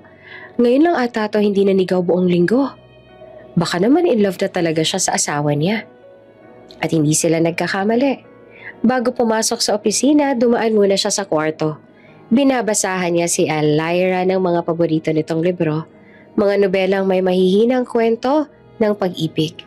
At minsan mga tula na dati tinatawanan lang niya. Di ko akalain magugustuhan ko to. Sabi niya minsan habang nagbabasa. Pero kapag ikaw ang dahilan kung bakit ako nagbabasa, parang may bago ako nakikita. At sa bawat pagdaan niya, palaging pareho ang ginagawa niya. Inaayos ang kumot. Sinisigurong sariwa ang mga bulaklak at tinutugtugan ng gitara ang kwartong iyon. Minsan tinatanong niya sa nurse, "Sir, mabuti naman araw-araw niyong ginagawa yan. Hindi po ba kayo napapagod?" Ngumiti naman si Eros, ang unang ngiti na hindi pilit. "Hindi ako mapapagod sa kanya," sagot niya. "Sa totoo lang, dito ako nakahanap ng kapayapaan." Dahan-dahang nawala ang imahe ng cold CEO. Ang dating takot ng mga empleyado ay napalitan ng respeto at paghanga. Sa bawat meeting, mas kalmado na siyang nagsalita. Hindi na siya puro utos. Minsan pa nga ay nakikinig na sa opinyon ng iba. Ngunit sa gabi, sa tabi pa rin ni Alayra siya bumabalik. At doon, habang hawak ang kamay nito, marahang binubulong ang mga salita ngayon lang niya natutunang sabihin. Hindi ko kailangang maging perpekto. Ang gusto ko lang, kapag nagising ka, makita mo akong marunong na magmahal. Sa katahimikan ng silid, may tunog ng bentilador, amoy bulaklak, at tintig ng pusong dati bato, ngunit ngayon, unti-unti nang natutong tumibok muli para sa pag-ibig. Lumipas ang 2 buwan, simula nang dalhin ni Eros si Alayra sa kanilang bahay. Araw-araw pareho ang eksena. Si Alayra tahimik at walang malay sa higaan. Si Eros naman nakaupo sa tabi hawak ang kamay nito. Nagdarasal, nagisingin siya ng langit. Lumipas ang mga araw ng pag-asa, ng mga pangakong bukas, magigising na siya. Ngunit heto siya. Pagod, sugatan, at tuluyan na ngang bumagsak. Isang gabi habang malakas ang ulan sa labas, nakaupo si Eros sa gilid ng kama ni Alayra. Sa mesa, nakapatong ang larawan nilang magkasama. Sa unang taon ng kasal nila, mga ngiti noon na hindi niya maibalik ngayon. Dahan-dahang tumulo ang luha niya, bumagsak sa kamay ni Alayra. "Kung maririnig mo lang ako, Alayra." Garal-galang kanyang boses. Hinaplas niya ang pisngin nito. "Ngayon ko lang naintindihan. Hindi ko kailangan ng perpektong babae. Ang kailangan ko lang ay ikaw." Pumasok si Lola Remedios sa kwarto, dalang rosaryo at isang tasa ng tsaa. Tahimik niyang inilapag iyon sa mesa at naupo sa tabi ni Eros. "Hindi mo dapat sisihin ang sarili mo, apo." Mahinahon niyang sabi. "May mga sugat na hindi gamot ang kailangan kundi oras." Tumango naman si Eros, pero baka sa mukha niya ang guilt.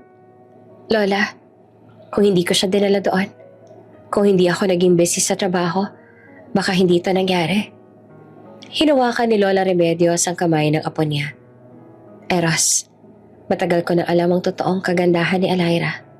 Sabi niya na mahina pero matatag. "Alam kong nag-disguise lang siya noon. Kaya nga ako pumayag sa kasunduan ninyo. Hindi dahil sa pera, kundi dahil sa nakita kong mahal kanya ng totoo." Napatingin si Eros sa kanya, gulat. "Alam mo, Lola?" Ngumiti ang matanda. "Oo, apo. Pero pinili kong manahimik. Gusto kong ikaw mismo makakita kung sino siya sa puso mo. Hindi sa mukha, hindi sa yaman, kundi sa pagmamahal. Natahimik si Eros. Parang may malaking bato na gumulong mula sa dibdib niya. Pero naiwan ang bigat ng pagsisisi. Ang tagal kong bulak. Bulong niya. Ginawa ko siyang alipin sa bahay. Pinahiya ng pamilya sa harap ng mga tao. At ngayon, naputol ang salita niya nang muling tumulo ang luha. Lumapit si Lola Remedios. Marahang pinahid ang kanyang luha. Kung mahal mo talaga siya, Eros, sabi nito, ipaglaban mo hanggang sa huling tibok, apo. Pero paano, Lola? Paano ko siya ipaglalaban kung wala naman akong laban sa oras? Ngumiti ang matanda. Ang pananampalataya, apo. Hindi mo kailangang makita para paniwalaan. Ipagdasal mo siya, hindi lang bilang asawa mo, kundi bilang kaluluwa na minsan sinaktan at ngayon ay gusto mong pagalingin. Tumayo si Eros at lumapit sa altar sa sulok ng kwarto. Doon kung saan dati tinatawa lang niya ang panalangin. Kinuha niya ang rosaryo ni Lola at dahan-dahang lumuhod. Panginoon, mahina niyang sabi, hindi ako marunong manalangin. Pero kung may natitirang awa ka para sa isang makasalanan na tulad ko, ibalik mo siya sa akin. Hindi ko hihingi ng kapalit. Gusto ko lang siyang mabuhay. Habang nagsasalita siya, pumasok ang private nurse at sinabing bumaba na ang blood pressure ni Alaira. Mabilis siyang tumayo, lumapit at hinawakan ang kamay nito. Alaira, pakinggan mo ako. Pabulong niyang sabi. Nanginginig ang boses. Kaya mo to. Hindi pa tapos ang laban natin. Nagpatuloy ang ulan sa labas at sa loob ng kwarto, tanging tunog lang ng monitor at mahihinang hikbi ni Eros ang maririnig. Ngunit sa gitna ng dilim, may kakaibang himig ng pag-asa. Ang tibok ng puso ni Alaira, mahina pero buhay. At sa sandaling iyon, muling nagdasal si Eros. Hindi na bilang CEO ng De La Vega Group, kundi bilang isang lalaking natutong magmahal ng totoo at maniwalang muli sa himala. Tahimik ang buong mansyon ng gabing iyon. Tanging mahina at malungkot na tugtugin ng gitara ni Eros de la Vega ang bumabalot sa kwarto. Sa tabi ng kama ni Alaira, nakaupo siya sa lumang sofa. Suot ang simpleng puting shirt. Walang bahid ng pagiging CEO, walang kayabangan. Tanging isang lalaking umiibig na puno ng pag-asa. Sa ilalim ng buwan, ako'y naghihintay. Baka sakaling marinig mo pa rin ang awit ng puso ko. Nanginginig ang boses niya habang kumakanta. Ang kantang iyon, ang paboritong kanta ni Alaira. Ang madalas itong tugtugin sa gitara noong unang buwan ng kanilang kasal.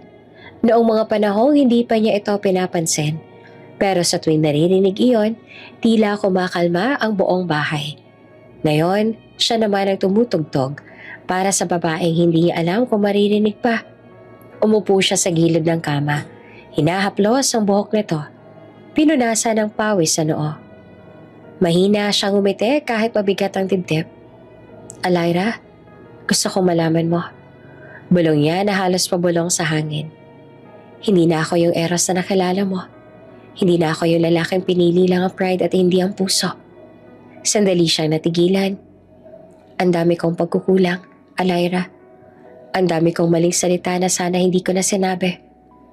Pero kung bibigyan ako ng isang pagkakataon, ipapakita ko sa'yo kung gaano kitang kamahal. Tuloy-tuloy ang tugtog ng gitara. Lumipas ang ilang minuto. Tahimik nang hanggang sa narinig niya ang isang mahina at halos hindi marinig na tinig. Eros. Napatigil siya. Akala niya ay guni-guni lang. Ngunit nang lumapit siya, nakita niyang kumurap si Alaira. Marahang gumalaw ang mga daliri nito. Alaira? Halos hindi na makapagsalita si Eros. Bumukas sa mga mata nito. Unti-unting tumingin sa kanya. Tila naguguluhan. Eros! Mahinang ulit ni Alaira at pilit nang umiti. Parang naputol ang hininga ni Eros. Inilapag niya agad ang gitara. At bago pa siya makapigil sa sarili, niyakap niya ito ng mahigpit. Umiiyak na parang batang nawalan at muling nagkatagpo. Salamat! Salamat, Diyos ko! Paulit-ulit niyang bulong habang niyayakap ang babae. Akala ko hindi na kita maririnig. Akala ko hindi mo na ako tatawagin ulit sa pangalan ko. Mahina pang boses si Alaira pero malinaw. Bakit ka umiiyak, Eros? Pinunasan niya ang luha. Ngumiti naman kahit namamagana ang mata. Dahil gising ka na at may mga bagay akong kailangang sabihin. Matagal ko nang gustong ipaliwanag. Hinawakan niya ang kamay nito, marahan. Alaira, may nakita ako noong gabing dinala kita sa ospital. May tattoo ka sa tagiliran. Isang pulang liryo. Tahimik lamang si Alaira, pero kita sa mga mata niya ang pagkagulat. Paano mong alam? Huminga ng malalim si Eros. Nag-ipon ng lakas ng loob. Dahil iyon ang parehong totoo ng babaeng nakilala ko sa beach. Years ago. Marahan niyang sabi. Noong panahong wala pa ako sa posisyon, wala akong pera at piniling magliwaliw dahil sawa na ako sa mundo. May isang gabi na may nakilala akong misteryosang babae. Hindi ko alam ang pangalan niya, pero tumatak siya sa isip ko. May pulang liryo sa tagiliran, katulad ng sayo. Napatulala si Alaira. Dahan-dahan niyang ibinaling ang tingin sa kisame. Tumango naman si Eros sa puno ng emosyon. Hindi ko alam, Alaira. Hindi ko alam na ikaw pala yun. Kaya noong una kitang makita sa kasal, hindi ko inisip. Pero na makita ko yung totoo na tinanggal ang prosthetic, para akong binuhusan ng malamig na tubig. Parang pinapaalala ng tadhana kung gaano akong katanga. Niyakap ulit siya ni Eros. Mas mahigpit na ngayon. Hindi ko alam kung paano ko mapapantayan yung kabutihan mo sa akin, Alaira. Pero mula ngayon, ipinapangako ko. Bawat araw na magigising ka, ako ang unang taong makikita mo. Ngumiti naman si Alaira. Pilit na huminga ng malalim. Basta huwag ka na ulit mawawala, Eros. Wala na akong ibang kailangan. Hinaplos ni Eros ang pisngi nito. Marahan na parang ayaw masaktan. Hindi na. Sagot niya. At sa pagkakataong to, hindi ko nahahayaang mawala ka pa. Habang pinagmamasdan niyang muli ito makatulog, hindi dahil sa koma kundi sa pagod na pangiti si Eros ng may luha. Sa unang pagkakataon matapos ng matagal na gabi ng dasal at paghihintay, naramdaman niyang dininig na siya ng langit. At sa labas ng bintana, huminto ang ulan. Parang sinadyang sumabay sa himalang iyon. Sa gitna ng tahimik na gabi, ang tugtugin ng gitara ay hindi na malungkot. Ito na ngayon ang musika ng pagbangon, ng kapatawaran at ng pag-ibig na muling ipinagkaloob. Tahimik ang kwarto. Ang malamlam na ilaw sa lampshade ay dahan-dahang bumabalot sa mukha ni Alaira, na ngayon ay nakaupo sa kama, bagyang mahinang kumikilos. Pero gising at malinaw ang isip. Sa tabi niya nakaupo si Eros de la Vega, hawak-hawak ang kamay, tila ayaw nang pakawalan. Matagal silang hindi nagsalita. Tanging tunog ng wall clock ang maririnig sa buong silid. Si Alaira ang unang bumasag sa katahimikan. Alam kong ikaw ang lalaking yon, Eros.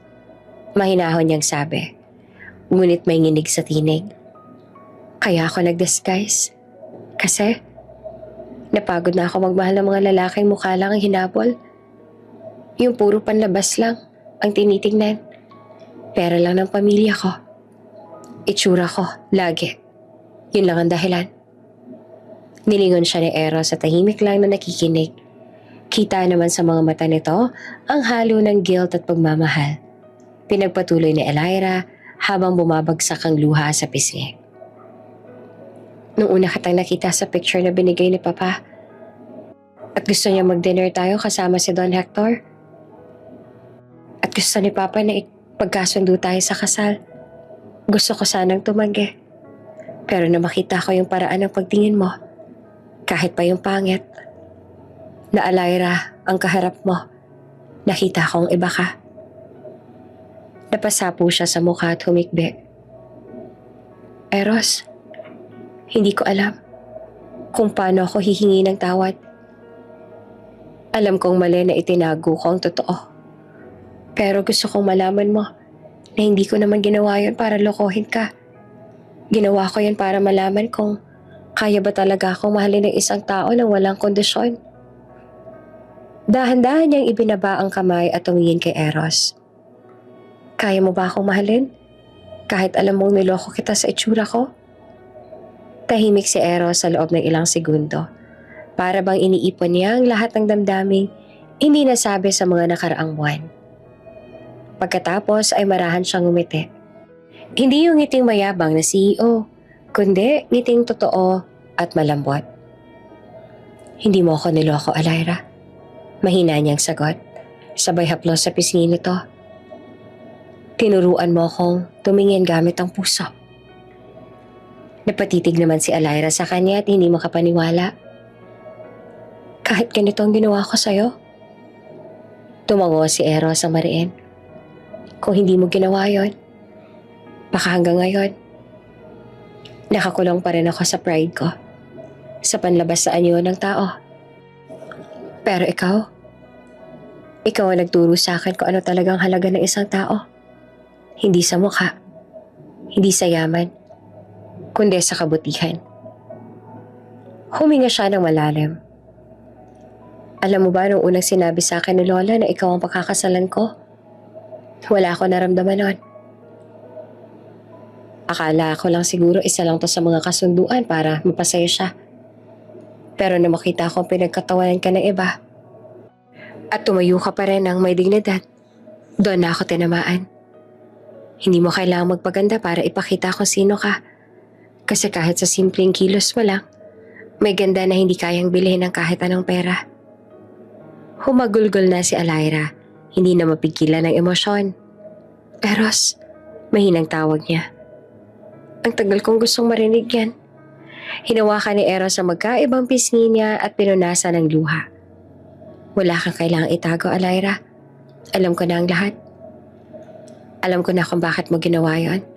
At sa totoo lang, tumigil siya sandali. Ngumiti na may sakit pero totoo. Mas lalo pa kitang minahal. Ngumiti naman si Alyra sa gitna ng mga luha. Hindi ako sanay marinig yan mula sa'yo.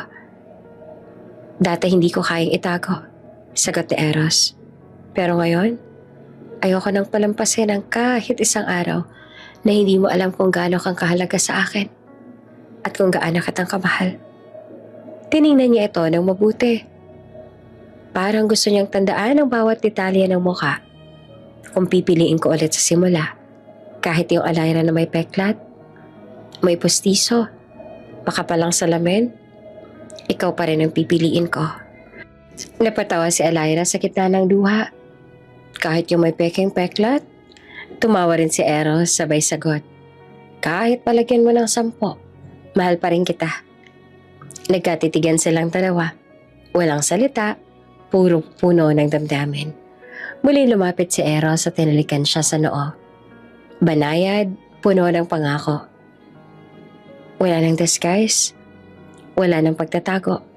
Bulong niya. Simula ngayon, eto na tayo. Totoo, walang lihim, walang hadlang. Ngumiti si Alyra, marahan at sa unang pagkakataon mula nang magising siya, ramdam niyang tapos na ang lahat ng takot. Ang natira na lang ay pag-ibig na totoo, malaya at totoo sa puso. Isang buwan matapos tuluyang gumaling si Alyra, bumalik rin ang kulay sa kanyang pisngi. Wala na mga benda, wala na rin ang takot sa dibdib niya. Tanging katahimikan at pag-asang bagong simula ang naiwan. Isang umaga, dumating si Eros de la Vega sa kwarto niya. Nakasuot ng puting polo at simpleng slacks. Hindi ang tipikal na mahigpit na malamig na CEO. May hawak siyang maliit na kahon. Magbihis ka, sabi niya. Ngiting bahagya lang pero puno ng lambing. Ha? Saan tayo pupunta? Tanong ni Alyra, medyo nag-aalangan. Basta, trust me this time. Hindi na siya nagtanong pa. Sa tulong ng nurse, nagsuot siya ng magaan na damit. Isang pastel pink na bestida. Simple, ngunit bagay na bagay sa kanyang bagong aura. Hindi niya na kailangan ng disguise. Hindi niya na kailangan na itago ang sarili. Pagdating nila sa hardin ng mansyon, napahinto siya. Ang dating lugar na puno ng pangungutya, ngayon ay puno na ng mga bulaklak, ilaw at mga mesa na nakahanay para sa isang pagtitipon. Naroon ang buong pamilya de la Vega, kasama ang mga tiyahing minsang nang lait sa kanya at maging si Lola Remedios, nakaupo na sa gitna. Nakangiti, ramdam ni Elira ang pag-igting ng dibdib. Eros, ano to? Mahina niyang tanong. Reunion, sagot naman ni Eros pero may ngiting tinatago. Pero may sorpresa. Habang naglalakad sila papunta sa gitna, napansin ni Elira ang mga mata ng mga kamag-anak ni Eros. Puro gulat, nagtataka at nahihiya. Marahil hindi pa rin sila makapaniwala na ang babaeng tinawag nilang pangit at kahihiya noon ay ganito palang kaganda, natural at parangal. Lumapit si Lola Remedios at tinawakan ng kamay ni Elira. Ito ang gusto ko makita noon pa, sabi na matanda. Bakas ang tuwa sa mga mata. Ang babae nagpatunay na hindi mukha ang sukatan ng dangal. Napaluha naman si Elira sa mga salita ng matanda. Ngunit bago pa siya makasagot, lumayon si Eros sa lahat ng bisita. Excuse me everyone? Sabi niya tumindig sa gitna ng hardin. May gusto lang akong sabihin bago tayo magsimula. Tahimik ang lahat. Inabot ni Eros ang mikropono. Tumingin si pamilya, tapos ay kay Elira. Diretso sa mga mata. Matagal kong pinanindigan na ang kasal namin ni Elira ay isang kasunduan lamang. Panimula niya. Kalmado pero may bigat ang boses. Ginawa ko yan para sa kapayapaan ng loob ni Lola. Pero sa mga panahon na kasama ko siya, doon ko natutunan ng ibig sabihin ng pagmamahal na totoo. May mga bulungan sa paligid pero hindi na siya alintana. Lumapit siya kay Elira, tsaka iniluhod ang isang tuhod sa damuhan. Nabigla naman si Elira. Eros, mahina niyang sambit. Natigilan ng hininga. Ngumiti si Eros at hindi ang malamig na ngiti noon, kundi ngiti na puno ng pag-ibig. Binuksan niya ang maliit na kahon. Naroon ang isang simpleng singsing. May maliit na batong liryo, simbolo ng totoo ni Elira. This time, mahinahon niyang sinabi, no contracts, no pretensions, no disguises. Huminga siya ng malalim at tumitig sa kanya ng buong katapatan. Will you marry me? For real? Nanginig ang labi niya. Parang bumalik sa kanya ang lahat. Ang sakit, hiya, pagtatago, at ngayon ang paghilom. Eros. Oo. 1,000 times yes. Biglang nagpalakpakan ng mga tao sa paligid at maging si Lola Remedios ay tumayo, tuwang-tuwa. Ayun na, sa wakas. Yan ang gusto ko marinig, sigaw ng matanda. Tumayo si Eros at isinuot ang singsing sa daliri ni Elira. Pagkatapos ay marahang hinagka nito. Sa harap ng lahat, wala nang pagtutol, wala nang hiya. Ang dating Elira na tinitingnan ng mababa, ngayon tinitingala na ng buong pamilya. Lumapit si Tia Margaret, ang isa sa mga unang manlait sa kanya. At mahina ang tinig. Pasensya ka na, Elira. Nagkamali kami. Ngumiti naman si Elira sa sagot niya. Wala na yon, tita. Ang mahalaga, natuto tayong lahat. Hinarap siya ni Eros at mali hinawakan ng kamay. Simula ngayon, wala nang Elira na nagtatago. Wala nang Eros sa malamig. Tayo na. Totoo, buo, at malaya. Habang bumubuhos sa mga bulaklak mula sa itaas, niyakap ni Eros si Elira ng mahigpit. At sa gitna ng hardin kung saan siya minsang pinahiya, ngayon ay siya namang pinakamagandang sandali ng kanyang buhay. Tahimik ang umagang iyon. Ang mga ibon ay kumakanta sa hardin ng bagong buhay na tinayo ni Eros sa labas ng lungsod. Malayo sa ingay ng kumpanya at sa mga bulong-bulungan. At sa mga taong minsan ay humusga sa kanila. Sa gitna ng damuhan may puting arko na pinamulitian ng mga liryo, ang paboritong bulaklak ni Elira. Hindi ingrande ang kasal. Walang kamera, walang press, walang socialite guest. Tanging si Don Hector, Lola Remedios, pamilya ni Alaira lang at ilang kaibigan. At mga empleyado naging success sa pagbabagong pinagdaanan nila ang naroon. Pero sa gitna ng kasimplihan, ramdam ang lalim ng pagmamahalan. Mas matatag, mas totoo, at walang halong pagpapanggap. Habang naglalakad si Alaira papunta sa altar, suot ang simpleng bestida. Hindi niya napigilan ng luha. Hindi dahil sa saya lang, kundi dahil sa lahat ng pinagdaanan nila. Ang babaeng minsang tinago sa ilalim ng peking mukha, ng prosthetics, ng takot, at ng hiya. Ngayon ay naglalakad ng buong tapang. Tanga ng sariling kagandahan at dignidad. Sa harap ng altar na gawa sa kahoy, nakatayo si Eros. Suot ang puting barong nang magtagpo ang kanilang mga mata. Parehong natawa sa gitna ng luha. Hindi ko akalain. Naabot tayo rito. Bulong ni Alaira. Ni ako nga rin eh. Tugon ni Eros sa pinahid ang luha. Pero siguro kailangan muna nating masaktan para matutong magmahal ng totoo. Tahimik na nagsimula ang seremonya. Si Lola Remedios mismo nagbasbas bilang simbolo ng pagtanggap ng pamilya. Walang kasal na perpekto. Aniya habang hawak ang mga kamay ng dalawa. Pero ang pag-ibig na marunong magpatawad, iyon ang tunay na banal. Pagkatapos sa mga sumpaan, sabay nilang binigkas. Hindi na mahalaga kung maganda o pangit.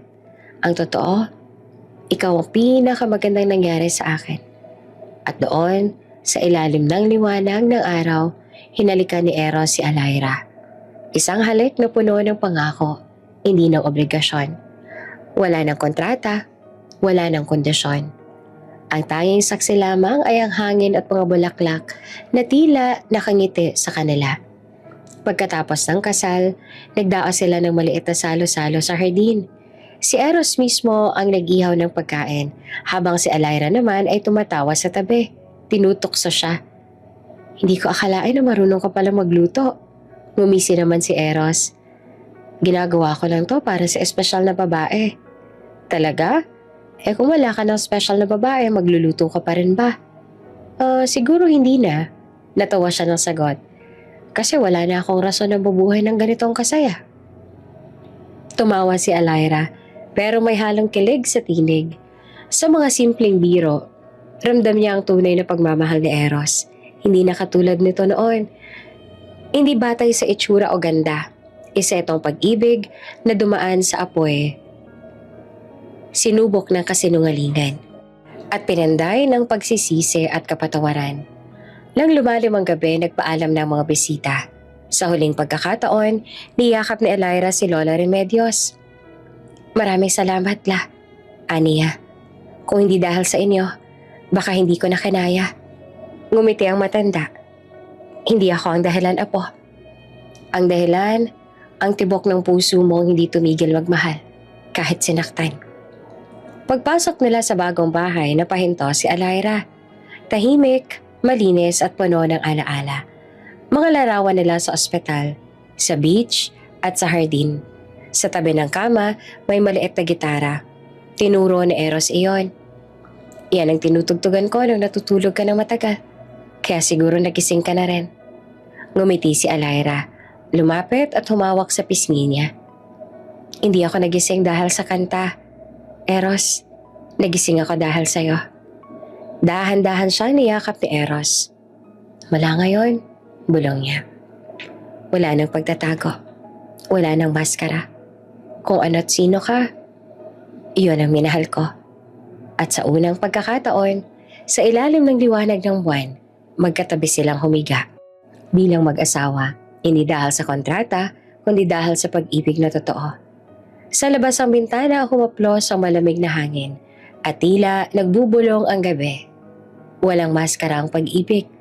Kapag totoo, kahit gaanong karumi, magiging maganda.